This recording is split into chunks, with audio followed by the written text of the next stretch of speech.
Oke, pada video kali ini kita akan membahas sebuah buku kumpulan cerpen dari Eka Kurniawan yang berjudul Cinta Tak Ada Mati.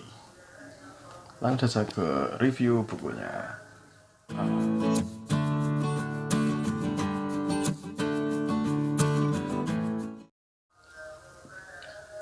Halo teman-teman, kembali lagi bersama saya Sabta Arif di channel YouTube saya. Buat kamu yang baru gabung di channel ini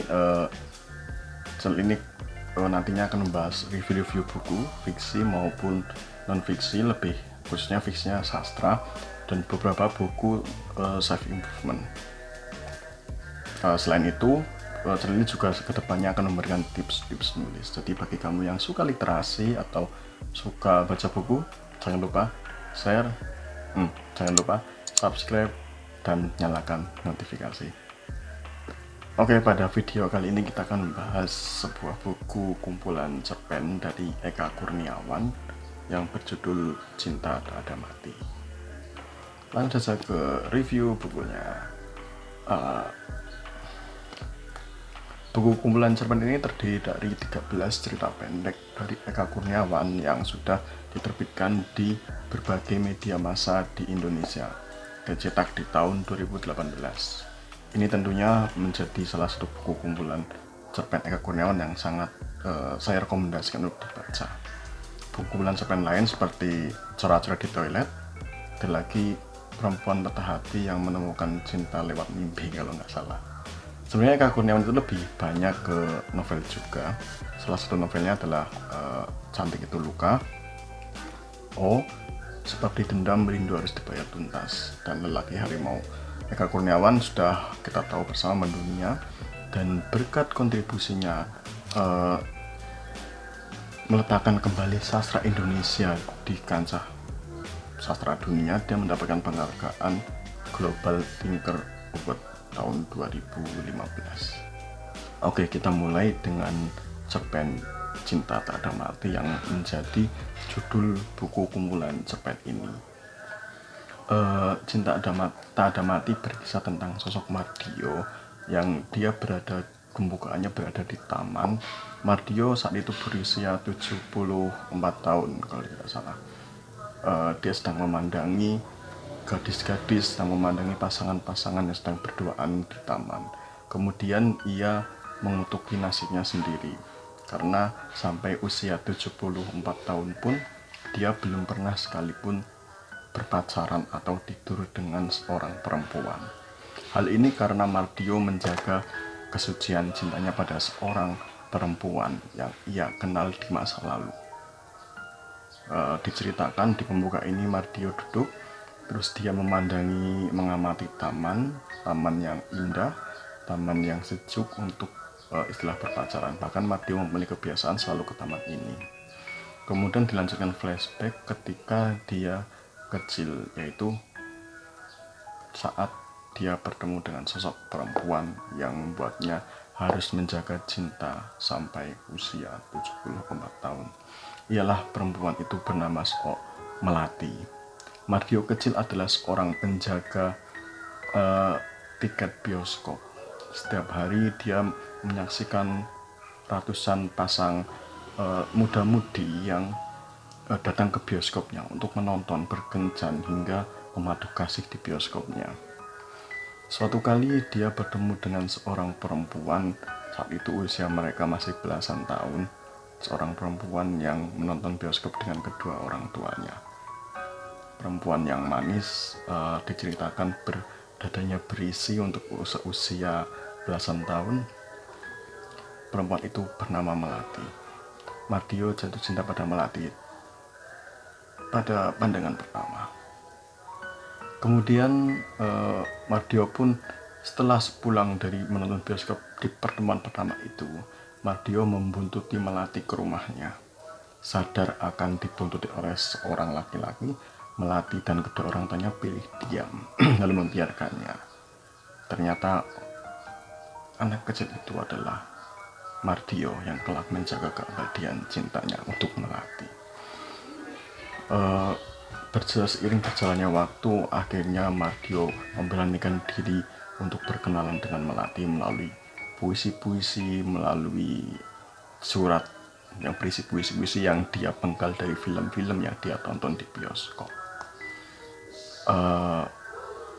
Akhirnya Mardio pun mengungkapkan perasaannya pada Melati melalui surat itu, dan jawabannya Melati menolaknya. Dia tidak menerima cinta Mardio. Tapi Mardio tidak putus asa. Dia tetap mengirimi surat-surat cinta kepada Melati. Hingga pada suatu waktu Mardio ikut dalam pekerjaan menjadi militer. Dia bertugas hingga dalam waktu yang kurun cukup lama dia tidak memberikan surat pada Melati. Akhirnya timbullah kerinduan di dada Melati karena lama sekali tidak mendengar kabar dari Mardio. Oh ya, karena kedekatannya Melati dengan Mardio itu, Melati selalu mendapatkan jatah tiket bioskop gratis dari Mardio. Akhirnya Mardio pun pulang setelah sekian lama, dan dia ternyata masih memendam perasaan cintanya kepada Melati. Terus pada suatu hari akhirnya Mardio pun mengungkapkan perasaannya itu pada Melati. Jawabannya tetap sama, Melati tidak bisa menerima Mardio. Bukan karena benci, tapi memang tidak ada cinta di hati Melati. Hingga pada suatu saat Melati merasakan kegelisahan yang amat sangat dalam melihat pengorbanan Mardio yang diberikan pada Melati, melihat betapa cintanya Mardio pada Melati. Akhirnya di suatu malam Mardio mengajak Melati menonton di bioskop seperti biasa. Malam sebelumnya Melati mengalami kegelisahan yang sangat dahsyat. Dia berpikir antara rasa iba dan rasa kenapa tidak saya putuskan untuk menerima Mardio saja. Hingga di kebulatan tekad yang tertinggi, dia akhirnya memutuskan ingin menerima Mardio sebagai kekasihnya. Datanglah keesokan harinya Mardio bertemu dengan Melati. Namun sayangnya ketika belum sampai di depan pintu gedung bioskop, Melati sampai, ia bertemu dengan seorang laki-laki dokter yang kemudian langsung membuat Melati jatuh cinta pada pandangan pertama. Akhirnya dia menggugurkan niatnya untuk menerima cinta Mardio. Akhirnya Melati dan dokter itu menikah. Ia adalah seorang dokter yang dari keluarga berada, dan Melati pun kesehariannya pun membantu pekerjaan suaminya. Akhirnya mereka menikah dan Mardio sendirian. Kisah ini belum berhenti sampai di sini. Diceritakan Mardio masih memendam perasaannya sampai 74 tahun.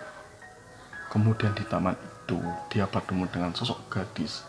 Dia memperhatikan gadis yang sedang menunggu kekasihnya menelpon. Gadis itu diceritakan menggunakan celana jeans ketat dan pakaian warna biru kalau tidak salah. Mardio memandangi gadis itu dan membayangkan bagaimana kalau ia membatalkan cintanya yang telah lama kepada Melati dan memutuskan untuk jatuh cinta pada gadis itu. Ada perang batin di dada Mardio. Kemudian gadis itu pun menyadari dirinya diperhatikan. Ia pun membalas melihat Mardio dan mereka terjadi saling pandang. Terus sepertinya Mardio melihat ada respon dari gadis itu. Dia berniat menggugurkan perasaan cintanya kepada Melati. Hingga gadis itu pun membalas seperti gemes ketika ada orang tua yang memandanginya seperti menelanjanginya. Disinilah Mardio memikirkan, apakah saya akan mencintai gadis lain di usia Mardio yang 75 tahun, atau dia tetap menjaga kesucian cintanya pada Melati. Melati pun di usia itu sudah berusia 60-an, dan dia sudah mempunyai anak dan mempunyai cucu. Tapi Mardio tetap ingin menjadi kekasih Melati atau istrinya. Bahkan kalau ibaratnya menunggu dokter itu mati, dia tetap rela. Tapi di hari itu, di taman itu, dia bertemu dengan seorang gadis yang sedang menunggu kekasihnya telepon, dan dia mempertimbangkan, apakah ini saatnya aku untuk jatuh cinta kembali dan melupakan Melati. Sampai di sini dulu, itu baru setengah cerita dari cerpen Cinta Tak Ada Mati. Bagaimana kelanjutannya? silakan baca sendiri. Cerpen ini lumayan panjang dan cerpen paling panjang di buku ini karena ini merupakan sebenarnya kisah bersambung. Saya rasa lihat di bagian belakang itu adalah salah satu cerpen di Cinta Tak Ada Mati. Ada 12 cerpen lain yang terangkum di sini yang saya melihat terbagi ke dalam 3 tema besar. Yang pertama, tema tentang hubungan percintaan, hubungan manusia antar manusia, hubungan percintaan yang lebih banyak ke getir menyakiti, entah itu disakiti atau saling menyakiti. Hal itu tergambar di cerpen tadi, Cinta Tak Ada Mati, terus Lesung Pipit, terus Kutukan Dapur juga. Kutukan Dapur itu lebih bagus lagi karena membahas tentang mengorelasikan kisah seorang Maharani, perempuan yang suka memasak, dengan Putri Dyah Ayu, seorang pahlawan nasional. Terus tidak hanya itu, selain tentang percintaan, cerpen ini juga bertemakan membahas tentang mistis, hal-hal yang dianggap mistis. Tidak heran karena Eka Kurniawan memang menyukai karya-karya horor. Kalau dulu dia pernah mengungkapkan dia sangat menyukai karya-karya Abdullah Harahap yang bercerita tentang setan, horor dan sebagainya. Itu pun ada beberapa cerpen di sini yang fokus terhadap membahas hal-hal yang mistis di lingkungan kita. Tergambar jelas di cerpen Cak Ronang, menceritakan hewan yang seperti anjing tapi dia berdiri. Ya, di situ yang hewan yang sudah dianggap mistis. Terus juga sang penjaga malam. Terus ada lagi. Terus yang ketiga, membahas tema tentang kritik sosial di masyarakat kita. Kebetulan 3 tema besar ini berurutan. Di sepertiga awal ada cerpen-cerpen tentang percintaan, di sepertiga tengah tentang tadi itu mistis dan sebagainya, yang terakhir adalah tentang kritik sosial. Diakhiri dengan cerpen Tak Ada Orang Gila di Kota Ini. Cerpen-cerpen di buku ini menurut saya sangat bagus, dan Eka Kurniawan memang benar-benar mengeksplorasi bagaimana cara berceritanya. Tidak heran ada cerpen-cerpen yang berkisah tentang perkelahian, karena Eka Kurniawan pun sangat suka cerita-cerita silat dari dulu. Saya rasa sangat recommended buku ini karena selain tadi tema besar itu, Eka Kurniawan juga mengubah kembali cerita-cerita yang telah hidup di masyarakat. Contohnya tentang asal-usul aksara Jawa yang Hono Coroko itu, kisah tentang 2 utusan Prabu Aji Saka, yang akhirnya mereka saling tarung dan mati semuanya. Dibahas dalam cerpen Ajal Sang Bayangan kalau tidak salah. Kalau ditanya apa cerpen yang paling disukai, yang pertama tadi Cinta Tak Ada Mati, karena memang membahas kegetiran cinta seorang laki-laki yang menunggu seorang perempuan hingga di endingnya sangat mengejutkan. Tidak perlu saya katakan biar nanti surprise. Terus yang kedua, Lesung Pipit, juga tentang kegetiran hubungan yang menyakiti. Terus yang ketiga tentu Kutukan Dapur. Ini yang bagaimana kehebatan Eka Kurniawan mengkorelasikan masa kini dengan masa lalu, tentang Dyah Ayu, Putri Dyah Ayu, pahlawan nasional yang ternyata dulu katanya suka memasak. Oke, mungkin itu dulu review dari saya.